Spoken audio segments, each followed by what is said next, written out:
사도행전 11장 24절 말씀입니다. 사도행전 11장 24절.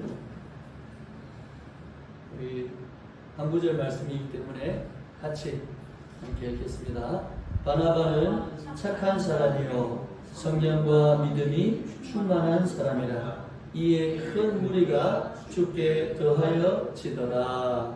아멘. 오늘 양선의 열매 맺기 두 번째 시간인데, 착하고 성령이 충만한 한 사람으로 양선의 열매를 맺자.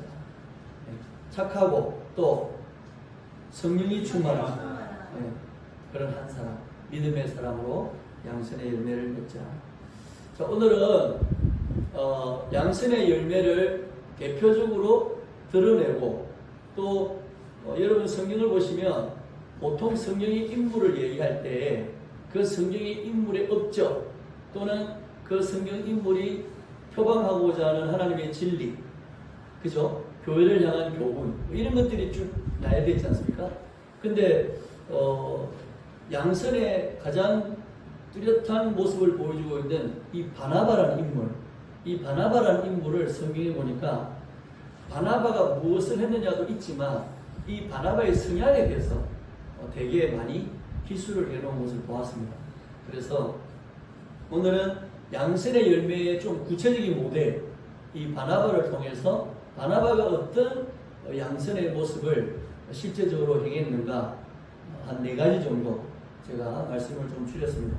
그래서 우리가 함께 묵상하면서 적어도 이 정도는 우리가 다른 이들을 향해서 그리스도의 양심을 가진 사람으로서 실천을 해보자 하는 그런 생각을 가졌습니다.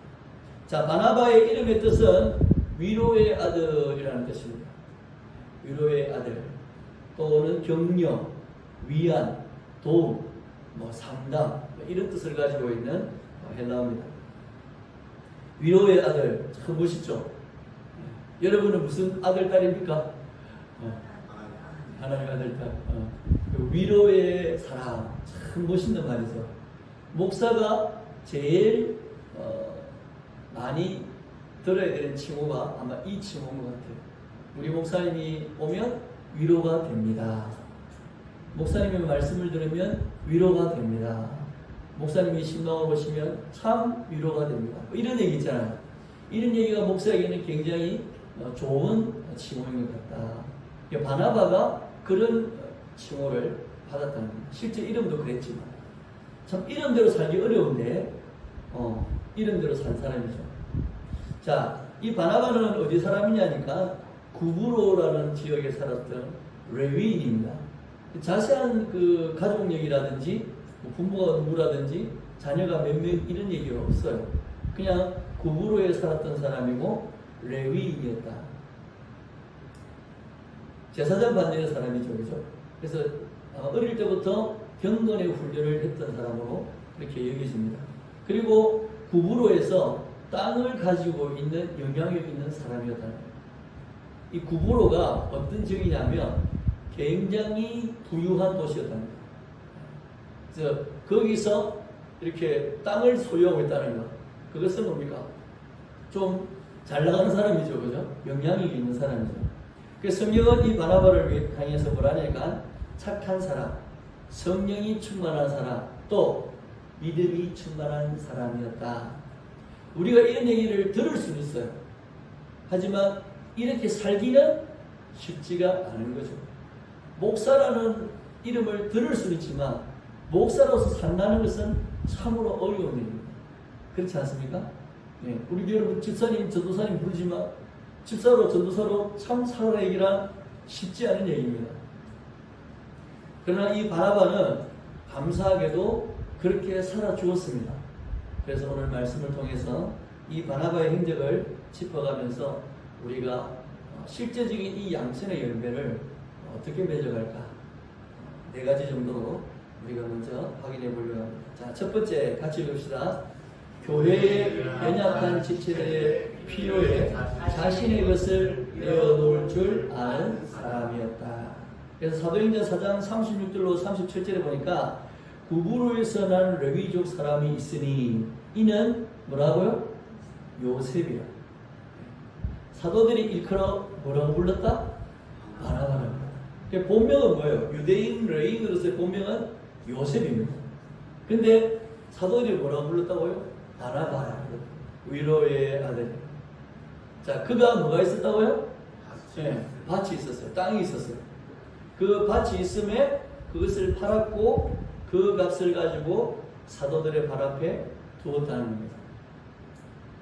이것은 사도행전에서 자신의 소유를 내어놓는 부분에서 좀 구체적으로 단적으로 한 명을 꼭 집어서 표현하는 것이 이 바나바의 땅을 내놓은 사건입니다. 그러니까 그 당시로 사도행전 4장은 어떤 내용입니까? 대부분 물건을 서로 통용하고 기도에 전혀 힘쓰고 믿는 자가 더하여졌더라 이런 내용이잖아요. 그죠? 근데 그런 공동생활 속에서 가난한 사람을 위해서 부유한 사람들이 재산을 내놨습니다. 그래서 사도들이 그것을 먹을 것으로 바꾸고 필요한 물품을 바꿔서 가난한 사람이 뭡니까? 나누어주는 완벽한 공산주의죠. 지금 이 땅에는 공산주의는 없죠. 사회주의만 있죠. 공산주의 가기 전에. 이 사도행전의 내용을 보고 공산주의를 꿈꿨는데 교회가 아닌 곳에서는 이게 불가능해요. 누가 움직일 때, 성령이 움직일 때만이 이 공산주의가 가능합니다. 자, 어쨌든 이 바나바를 꼭 집어서 이 사건을 소개하고 있습니다. 그만큼 바나바는 뭡니까? 대표적인 인물이었다는 거예요. 그러니까 밭이 있어서 팔았는데 그냥 한 2평 팔아가지고 내놓으면 뭐 기억되겠습니까? 제가 볼 때는 구고로에 상당한 땅이 있었는데 그 상당한 땅 중에 뭡니까? 그래도 좀 규모 있게 그 땅을 처분을 해서 사도들의 발 앞에 두었을 겁니다. 그것은 당시 예루살렘 교회를 운영하고 그 예루살렘 교회로 몰려드는 수많은 가난하고 병든 이들을 돌보는데 아마 크게 쓰임을 받았을 겁니다. 그래서 이 바나바의 이름을 특별하게 소개를 합니다. 한 사람밖에 없습니다. 근데 이 바나바의 모습을 보고 누가 흉내를 했어요? 아나니아와 삽비라가 흉내 내다가 뭡니까? 다 죽어버렸잖아요. 그러니까 흉내도 잘 내야 돼. 이 바나바가 그 정도로 위로의 사람으로 불렸고 성도들의 교회에 연약한 지체들을 위해서 자신의 것을 내어놓을 줄 아는 사람. 양선의 첫 번째 모습은 뭐다? 따라합시다.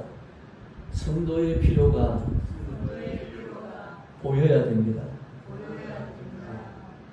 아나니와 삽비라는 자기가 보이고 싶었습니다. 그 필요를 채우는 모습. 근데 바나바는 그들의 필요가 자기 눈에 들어왔습니다. 그리고 성령이 그를 감동했습니다. 그리고 그의 재산을 팔아서 내어놓았습니다. 제가 말씀드렸죠. 성령의 열매, 양선의 열매는 성령의 열매입니다. 성령이 감동하셔야 됩니다. 그러니까 그 필요가 눈에 보여야 됩니다. 하나님이 우리에게 이웃들의 필요를 보여주십니다. 보여주십니까? 안 보여주십니까? 보여질 때가 있습니다. 그리고 성령이 내 마음을 감동하실 때가 있습니다. 그때 우리가 어떻게 돼요? 바나바처럼 해야 됩니다. 근데 우리 어떻게 합니까? 아나니와 삽비라처럼 일단 좀 감춰놓고 보여지는 모습으로 우리의 것을 내놓는 경우가 허다하다는. 진정한 양선의 열매는 보여지는 은혜, 감동되어지는 은혜가 성령으로 주어질 때 양선의 열매를 얻습니다. 여러분 이런 열매를 맺으시길 축복합니다.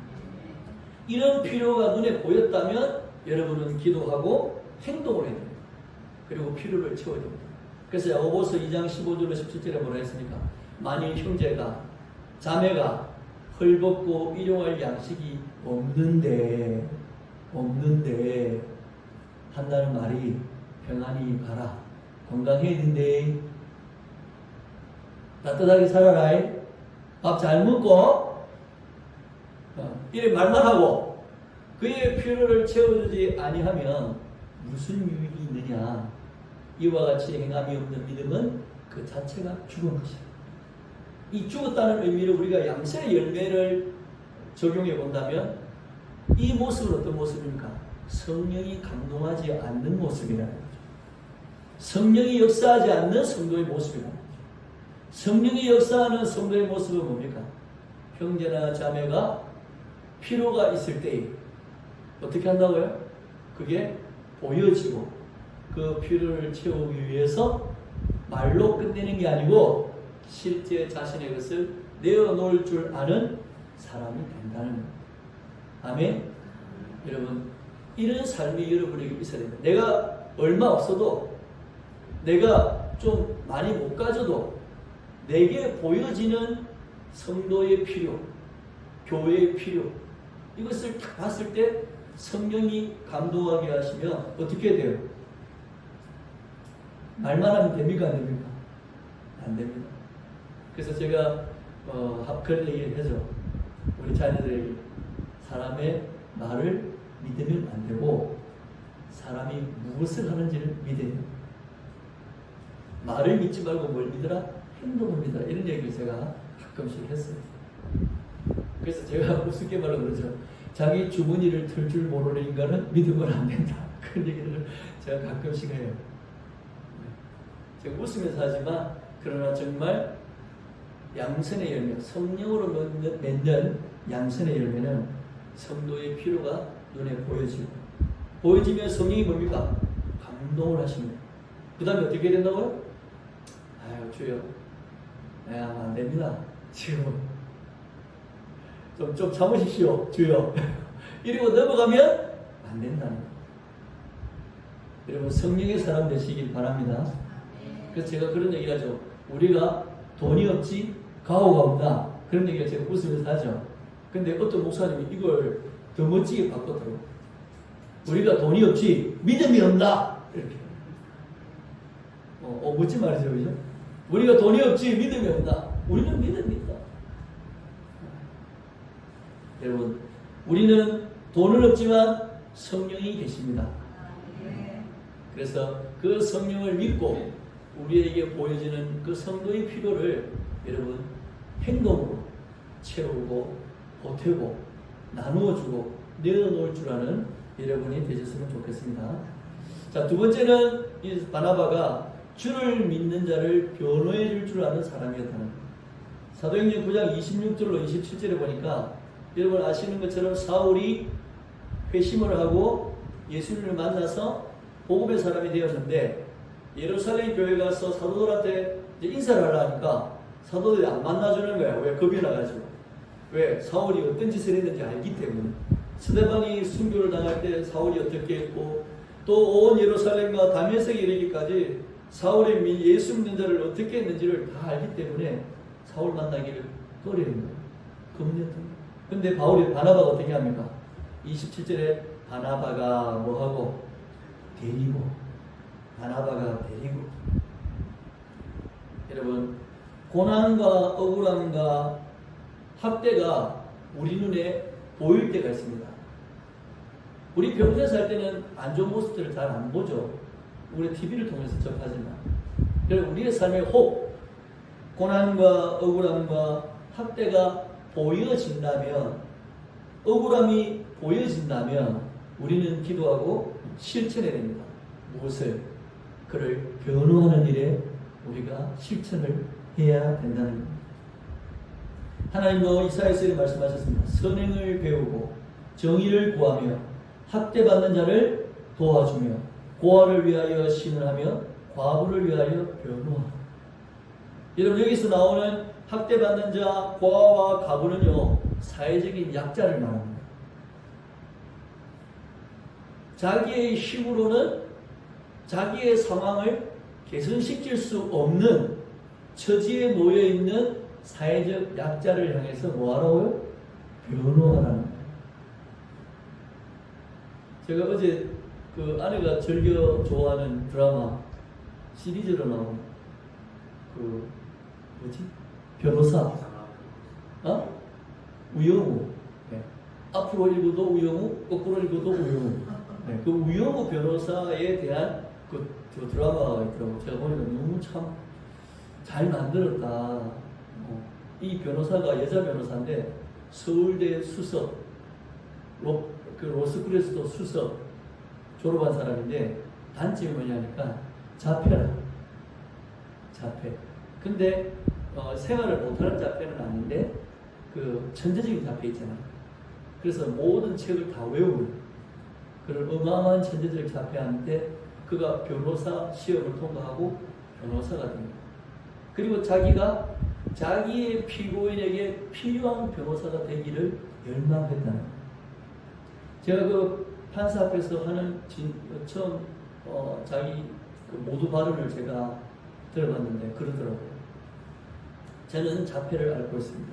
그러나 피고를 향한 변호인의 마음은 보통의 변호사와 똑같습니다. 이렇게 얘기합니다. 와, 그 말이 정말 참 충격적입니다. 이미 자신이 남이 볼 때는 장애처럼 보이고 아니 이미 장애인처럼 취급을 받음에도 뭡니까? 본인이 변호하고자 하는 그 피고를 향한 마음은 여러 변호인과 다르지 않다. 이렇게 해요. 와. 그리고 우리가 뭐 잡힙니까? 우리가 장애를 가지고 있습니까? 우리가 치매입니까? 아니잖아요. 우리는 건강한 정신과 상식을 소유하고 있는 사람이에요. 근데 우리에게 도움을 요청하고 우리가 도와줘야만 하는 사람을 변호하지 않는다면 우리는 그 자폐를 앓으면서도 자기의 피고를 보호하고자 하는 또 건져내고자 하는 그 우영우 변호사보다 훨씬 뭡니까? 못하고 부끄러운 그런 사람들이 아닌가 그런 생각을 해요. 그래서 시편 140편 12절에 우리 같이 읽읍시다. 내가 알거니와 여호와는 고난당하는 자를 변호해 주시며 궁핍한 자에게 정의를 베푸시니. 아멘. 예수를 믿는 사람을 우리가 첫 번째로 변호할 수 있어요. 여러분 교회 생활을 보면 여러 가지 입장에 놓인 성도들이 있습니다. 제가 부교육적으로 여러 교회를 다녔잖아요. 그 교회에 탁 처음 들어가면 교회가 어떤 상황입니까? 이미 편이 나누어져 있는 상태. 누구는 억울하고 누구는 더 억울하고 교회가 딱 들어가면 그래요. 제가 한 번은 울산의 울주교회라고 갔는데 처음 신대원 다니면서 전도사로 사역을 하면서 첫 설교를 했어요. 부임 설교를. 근데 부임 설교에 뭘 했다니까 빌립보 교회가 두 여인의 여자 지도자가 2명 있었어요. 빌립보 교회에.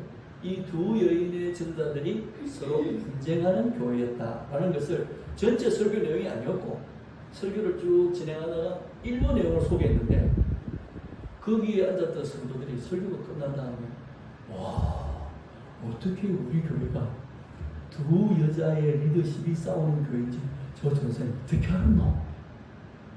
말씀을 듣고 제가 알았어요, 몰랐어요? 저는 몰랐죠. 근데 가니까 담임 목사님을 중심으로 그 장로님 부인이 권세를 갖고 한다는, 또 한편으로는 그 반대쪽에서 권사님이 또 권세를 잡고 한다는, 이 두 큰 힘이 교회를 막 움직이고 있는 거예요. 물론 저는 그 두 힘이 부딪히면서 더 큰 시너지 효과를 발휘했기 때문에 교회가 빠르게 성장할 수 있었습니다. 왜? 서로 그 사람보다는 내가 더 잘해야 되니까 여자분들이 막 그렇게 했던 것 같아요. 교회마다 힘든 사람, 좀 더 힘든 사람, 이 사람 때문에 억울한 사람, 저 사람 때문에 상처받은 사람 있어 없어요? 있습니다. 있습니다. 여러분 바나바를 보면서 우리가 억울한 사람도 변호해주고 상처받은 사람도 변호해주고, 사람의 관계는요 다 쌍방입니다. 내가 상처받았어요 이런 거 없습니다. 내가 상처받고 저 사람 무조건 상처를 주는 사람이다 그런 거 없습니다. 사람의 관계는요 내가 상처받았으면 저 사람도 뭡니까? 상처받았습니다. 내가 억울하다고 생각하잖아요. 저 사람도 뭐예요? 억울합니다. 저는 항상 그 자리에 서려고 노력하는 사람입니다. 왜? 목사는 치우치면 안 되기 때문에. 왜? 교회 다니는 성도들은 다 뭐예요? 내 양이요. 내게 맡기신 양입니다. 아멘? 네, 여러분도 그렇습니다. 예주교에 어떤 성도가 와가지고 서로 싸우고 하더라도 여러분은 한쪽 편만 들면 돼요, 안 돼요? 안 됩니다. 네. 왜? 이 사람이 힘들 수도 있고 저 사람이 힘들 수도 있는데 상처 준 사람은 무조건 상처 준 입장이냐? 아니, 상처 준 사람도 상처가 있어요. 맞아요. 상처받은 사람도 뭐요? 상처받은 사람 맨날 상처가 많습니까? 아닙니다. 그 사람도 뭐요? 다른 사람한테 뭐요? 상처 주는 사람이에요. 사람은 그렇게 다 어울려 살아요. 되게 억울한 사람? 아니요. 다 억울합니다. 그래서 예수 믿는 사람은 이 변호하는 일에 고난당하는 자를 변호하고 그 사람을 이해해주고 공감해주는 능력을 가져요. 이게 양선의 열매의 중요한 부분입니다. 여러분, 바나바는 그 당시에 사울을 이해했습니까? 안 했습니까? 바나바만 이해했습니다. 모든 제자들은 이해하지 못했습니다. 저 인간이 어떤 인간인데 저 인간 때문에 상처받고 재산 뺏기고 감옥 가고 죽은 사람이 몇 명인데 전부 다 저 사람 손가락 찔렀어요. 근데 바나바는 어떻게 했습니까? 사울을 찾아갔습니다. 그리고 직접 뭡니까? 데리고 왔습니다. 이게 중요한 거예요. 성령의 사람은요, 모든 인간이 때려 죽일 인간이라고 손가락 찔러도 성령의 사람은 어떻게 됩니까? 그 사람을 가서 이해해주고 공감해주고. 그래야 예수 믿게 할 거 아닙니까? 여러분, 감옥에 교도소에서 사역하는 목사님들 아시죠? 그분들은 뭡니까? 살인하고 강도하고 이런 사람들 회심시키잖아요. 예? 그 사람들을 회심을 왜 시켜요? 죄를 받아야지 라고 생각하면 뭡니까? 똑같이 예루살렘 교회가 사도 바울을 뭡니까? 외면했던 거하고 똑같은 현상이 벌어지는 거예요. 여러분, 우리 그렇게 살아야 됩니까? 우리는 그렇게 살아라고 부름받은 게 아니에요. 네 원수를 사랑하고 너를 핍박하는 자를 위하여 기도하라, 이렇게 부름받은 사람들입니다. 아멘입니까? 그래서 이 바나바와 같이 변호하는 일에 공감하고 이해하고 그래서 진심으로 그에게 다가가 줄 수 있는 그런 양선의 열매를 맺으시기를 축복합니다. 자, 우리 세 번째 같이 읽읍시다. 자신보다 더 탁월한 일을 알아보고 세워줄 줄 아는 사람이어야 된다. 사도행전 11장 25절로 26절에 보니까 바나바가 사울을 찾으러 다소에 가서 만남에 안디옥에 데리고 와서 둘이 교회 1년간 모여있어 큰 무리를 가르쳤고 제자들이 안디옥에서 비로소 그리스도인이라 일컬음을 받게 되었더라. 여러분, 바나바는 사울을 알아봤어요? 안 알아봤어요? 안 알아봤습니다. 이 사도행전 11장의 상황은요, 이제 많은 이방인들이 그리스도를 믿고 돌아오게 됐습니다. 이 바나바 역할이 더 컸기 때문에 바나바를 통해서 수많은 사람이 주께로 돌아왔습니다. 자, 그러면 바나바가 어떻게 됩니까? 지가 다 해먹어야지. 그렇지 않아요? 자기를 보고 막 몰려오는데 그러면 자기가 뭐요? 주인공이 되어서 자기가 다 해먹어야죠. 그렇지 않아요? 근데 바나바가 갑자기 누굴 찾으러 가는 거예요? 사울을 찾으러 다소까지 갔다는 거예요. 왜? 바나바는 판단했던 거죠. 자기 혼자서 감당할 수 없다는 것을 인정했다는 겁니다. 이게 대단한 겁니다. 여러분, 한 사람이 감당할 수 있는 교회 목회 숫자가 300명 정도로 봅니다. 한 목회자가 감당할 수 있는. 그러면 300명이 넘어가기 시작하면 그 목회자는 어떻게 됩니까? 600명, 1000명, 2000명, 10,000명 모일 때까지 뭐 다 해먹어야 됩니까? 여기서 문제가 생깁니다. 이것 자체가 교회의 모순과 행정의 모순과 관계의 모순을 이미 뭡니까? 일으키고 쌓아놓는 상황이 되어진다는 겁니다. 바나바는 어떻게 했다고요? 누굴 찾아갔다고요? 사울을 찾아갔어요. 왜? 자기보다 더 뛰어나다는 걸 바나바는 알아보았기 때문에. 알아보고 내버려두면 안 되죠. 어떻게 했어요? 데리고 왔습니다. 찾으러 갔습니다. 여러분 삼국지의 유명한 얘기 알죠? 유비가 제갈공명을 얻기 위해서 삼고초려를 하잖아요. 3번을 찾아갑니다. 만나지 못했습니다. 근데 제갈공명이 유비를 찾아와서 제갈공명이 유비의 사람이 되어지죠. 바나바가 사울을 찾으러 갔습니다. 찾으러 가서 뭐라 했겠습니까? 그냥 데리고 왔습니까? 아니죠. 이야기를 했겠죠. 지금 이방인들이 예수교로 돌아오고 많은 사람이 오고 나 혼자서 감당하기가 너무 힘들다. 네가 와서 도와줬으면 좋겠다. 여러분 칼빈 아시죠? 칼빈도 혼자 공부하고 유유자적하게 살려고 했던 사람입니다. 근데 제네바 시의 요청을 이 칼빈이 받아들였습니다. 제네바 시에서 사역하도록 이 칼빈을 요청한 선배가 있었습니다. 이 사람이 칼빈이 주저하고 있을 때 책상을 막 치면서 네가 이것을 받아들이지 않는 것은 하나님 뜻을 어기는 거야. 광화문을 막 집었습니다. 그 칼빈이 놀래가지고 얼떨결에 그 선배를 따라가서 제네바 목회 사역을 하고 여러분이 잘 아시는 기독교 공동체를 했습니다. 엄청난 사역을 했죠. 자기보다 더 탁월한 사람을 알아볼 줄 알고 그 사람을 세워줄 줄 아는 사람이 되어야 됩니다. 아멘? 예. 여러분 김정일 전사님이 저보다 탁월해요? 탁월하지 않아요? 탁월하죠. 그러니까 데리고 왔지. 그리고 전도사로 세웠지. 아멘? 예.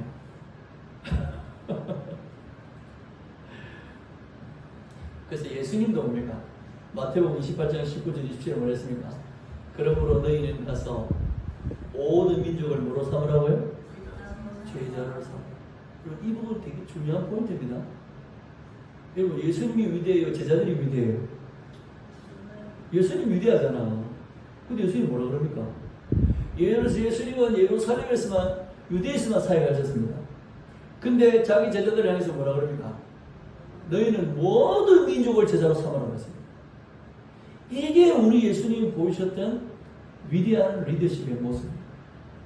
양설의 모습입니다. 자기보다 탁월하지 않지만 탁월한 사람으로 인정해주고 그를 세워줄 줄 아는 이 예수님. 바나바도 그런 사람이었습니다. 여러분 이 생의 성공을 누가 시켜줍니까?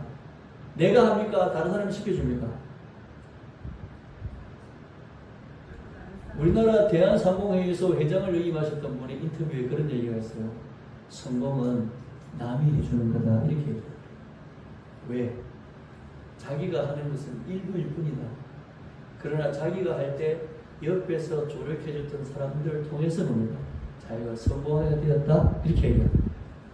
여러분 바나바가 혼자서요 그 밀려드는 이방인들을 가르쳤다면 몇몇 못 붙들었을 거예요. 근데 사도 바울이 가세하니까 뭡니까? 엄청난 교회가 되었고 이 안디옥 교회는 어떤 교회가 됐습니까? 사도 바울이 선교여행을 다니는 곳곳마다 이 안디옥 교회 후원을 받았습니다. 안디옥 교회가 이 사도 바울을 지원했습니다. 그런 교회가 됐습니다. 더 나아가서는 아까 말씀해 보셨지만 거기서 드디어 예수를 믿는 사람들을 뭐라고 불렀다고요? 그리스도인이라고 불렀다. 그러니까 이 사도 바울을 이 바나바가 딱 세워줌으로써 이 상황이 복음의 이방인을 향한 이 복음의 역사가 확 뒤바뀌었다. 반전의 역사가 왔다. 예루살렘의 유대인 그리스도인이 그냥 조금씩 전도하던 차원을 뛰어넘어 버린 거예요. 오히려 이방인 교회가 뭡니까? 세계 선교를 주도하는 교회가 되어버렸다. 이게 바나바가 이 성령으로 양선의 열매를 맺는 이 실천의 모습이에요. 여러분도 그러시기를 부탁드립니다. 네, 여러분 그런 성도가 되셔야 됩니다. 그래서 여러분 때문에 사람들이 세워지는 은혜. 이 예주교회는요. 이창호 목사가 다 해먹는 교회가 되면 안 된다. 저보다 더 탁월한 사람들이 세워지는, 그래서 그 사람들을 통해서 더 많은 영혼들이 힘을 얻고, 예수님은 예루살렘과 유대로 끝났지만 그의 12 제자들을 예수님이 세워줌으로써 뭡니까? 모든 민족이 예수께로 돌아오는 이 위대한 역사, 이걸 예주교회가 그대로 본받아서 가려면 성령으로 이 양성의 열매를 맺어가야 된다. 아멘입니까? 우리 마지막으로 네 번째 읽겠습니다. 주의 이름으로 함께하는 동역자를 끝까지 챙기는 의리의 사람이 되야 된다. 사도행전 15장에 보니까 바나바하고 바울이 싸우죠. 뭐 때문에 싸웁니까? 마가를 데리고 갈까 말까죠.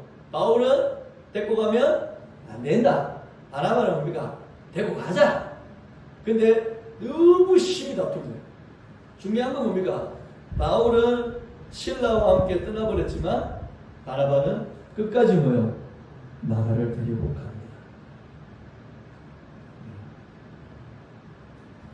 주님이 허락하신 사람이 내 눈에 보인다면, 여러분, 만남은요 그냥 주어지는 게 아닙니다. 사람의 만남은, 여러분, 정성원 선생님이 자기가 알아서 온 거 아닙니다. 하나님이 보내주신 겁니다. 아멘. 우리 김정희 교사님이 먹을 게 있어서 예수님이 온 게 아닙니다. 하나님이 보내주신 겁니다. 사람과 사람이 믿음 안에서 만난다는 거는요, 하나님의 역사가 아니면 어려운 일입니다. 불가능합니다.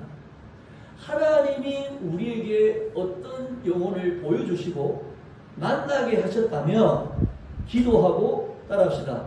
의리로 같이 가야 됩니다. 아멘. 이게 정말 중요한 내용입니다.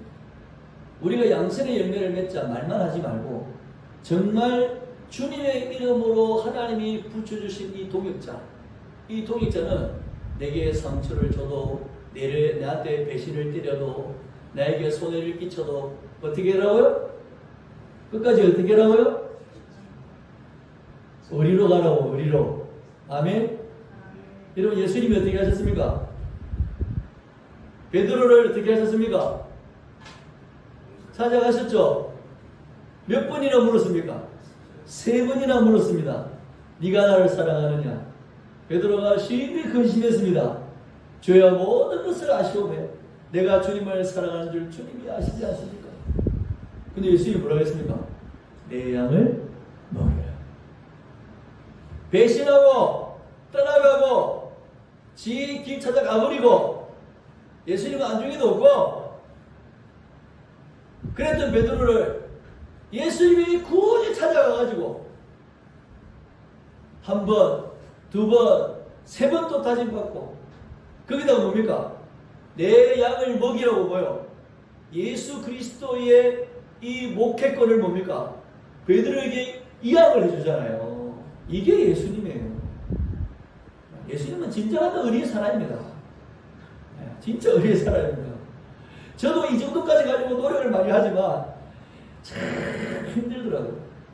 나한테 손에 끼치고 나한테 몹쓸 짓 하고 나한테 못되겠던 사람을 끝까지 의리로 믿음 안에서 만나게 한 사람을 끝까지 의리로 가져가는 거, 이게 쉬울 것 같아요? 어렵습니다. 어렵습니다. 제가 해보니까 너무 힘들더라고요. 그래도 해야 됩니다. 아멘. 의리로 가야 됩니다. 의리로. 제가 고대도에 의리로 가는 한 분이 있어요. 저한테 막대한 손해를 끼쳤던 사람이 있어요. 근데 그 사람 지금도 저하고 의리로 삽니다. 모든 사람이 저한테 그랬습니다. 목사님, 저 인간하고 상대하면 안 됩니다. 저 인간은 안 돼요. 모든 사람이 고개 젓고 손 드는 사람이었어요. 근데 저도 그 사람들하고 똑같이 그래 맞아요. 저건 인간도 안 되는 인간이야. 저거하고는 같이 하면 안 돼.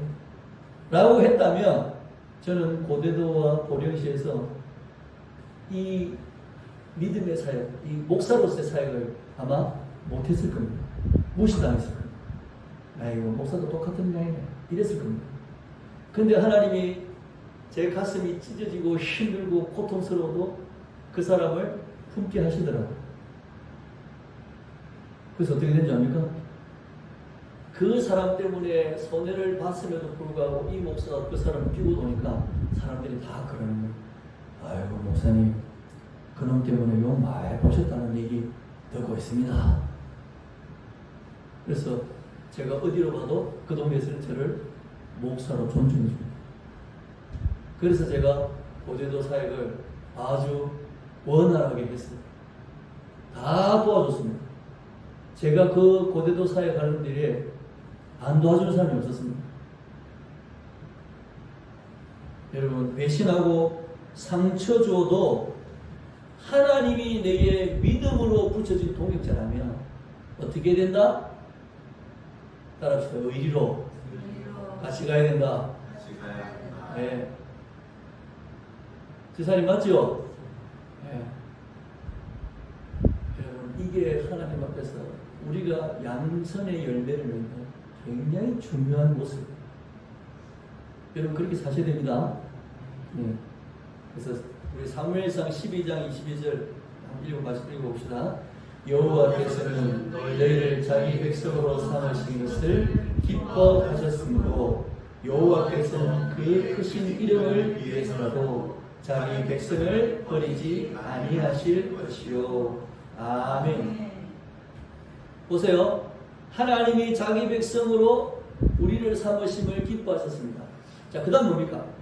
여호와께서 그 크신 이름을 위해서라도 자기 백성을 버리지 아니하십니다. 하나님은 의리의 신이십니다. 최고입니다. 김보성이보다 더 의리 있으신 분입니다. 근데 왜 이렇게 의리를 지키시느냐? 뭘 위해서? 자기의 이름을 위해서. 그의 영광을 위해서 자기 백성을 버리지 않습니다. 여러분을 버리지 않습니다. 여러분은 못나고 배신 땡기고 상처 주고 하나님 마음 아프게 해도 하나님은 저와 여러분을 버리지 않습니다. 왜? 그의 이름과 그의 영광을 지키고 빼앗기지 않기 위해서 하나님은 자기 백성을 지키십니다. 절대로 놓지 않습니다. 이게 하나님의 모습입니다. 양선의 열매에서 우리가 한 사람을 끝까지 믿음으로 동역하는 이유가 뭐가 되어야 되느냐? 그 사람 좋아서 그 사람 때문에 뭐 생길 수 있어서 그 사람이 나한테 도움을 줄 수 있어서 뭔가 유용하게 쓰일 수 있어서 아닙니다. 딱 답해서 나갑니다. 저 사람과 내가 함께 동역함으로 주의 영광을 드러낼 것이다. 여기에 우리의 목표가 있어야 됩니다. 그래서 양선의 열매의 가장 큰 목표는 하나님의 이름의 영광이 있는 거예요. 성령의 역사의 가장 큰 목표는 뭡니까? 여호와의 이름의 영광이 있는 겁니다. 이걸 우리가 놓쳐버리면요, 우리는 그저 선한 일을 하고 다른 사람 보기에 그냥 보기 좋은 사람으로 남을 뿐이에요. 아닙니다. 여러분, 말씀을 정리하면서 착하고 성령이 충만하고 믿음이 충만한 사람이 뭡니까? 연약한 지체에게 자기의 표를 내어놓고 주를 믿는 자를 변호하고 또 내보다 더 탁월한 사람을 세워줄 줄 알고 주의 이름과 함께한 동역자를 끝까지 지켜내는 이 모든 목적이 어디 있다고요? 주의 이름의 영광이 있다. 이걸 바라보시고 주여 나로 성령으로 충만하게 하여 주시옵소서. 이렇게 여러분이 살아가시고 바나바보다 더 훌륭하고 더 하나님이 기뻐하시는 사람으로 하나님의 생명책에 기록되고 남으시기를 예수님의 이름으로 축복합니다.